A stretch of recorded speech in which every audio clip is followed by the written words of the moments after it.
Porter used the close-up to heighten a sense of cause and effect. Kuleshov experimented with it in order to create an emotional link between shots. However, it was D.W. Griffith who really pushed the close-up as one of the main tools to draw us emotionally into a scene. In Enoch Arden from 1908, he uses a close-up of two doting parents to add emotional weight to the love they have for each other and their child.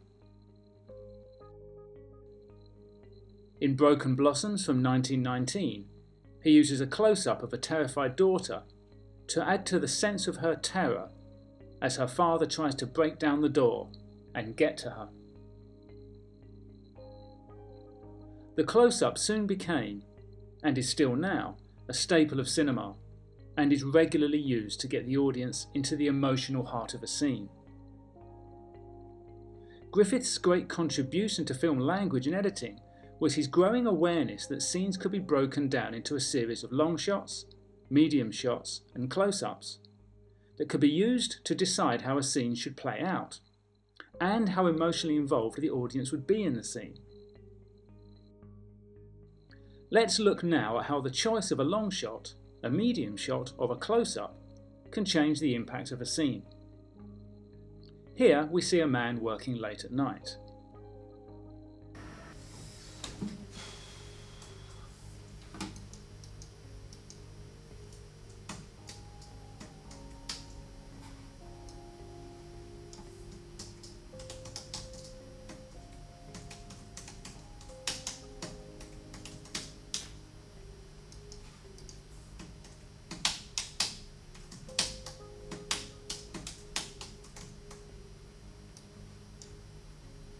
He hears a noise.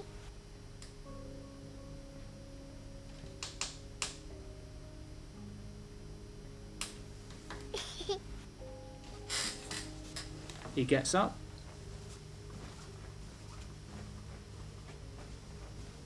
and goes out to the corridor in order to investigate where the noise came from.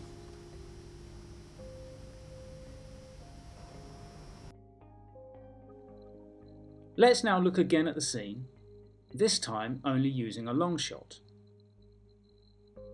It has a major impact upon how the scene is played out. The scene certainly still works, but we have a different engagement with it.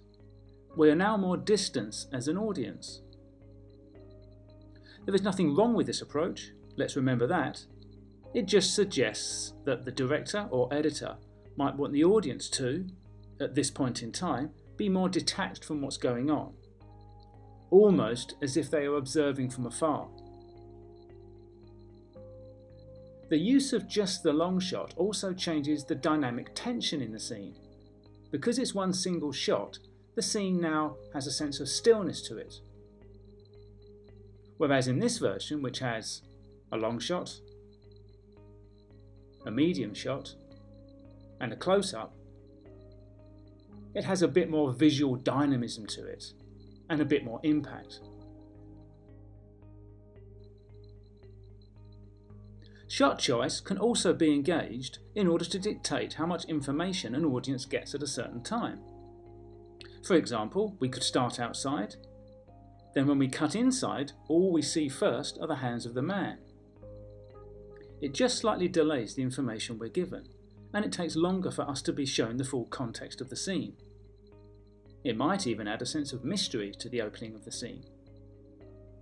Film language is constantly changing, and where it might once have been that scenes always started out with a long shot, then moved into a medium shot, and then a close-up to lay out the scene, we can now see how many modern films are pushing the boundaries of how scenes are visually played out.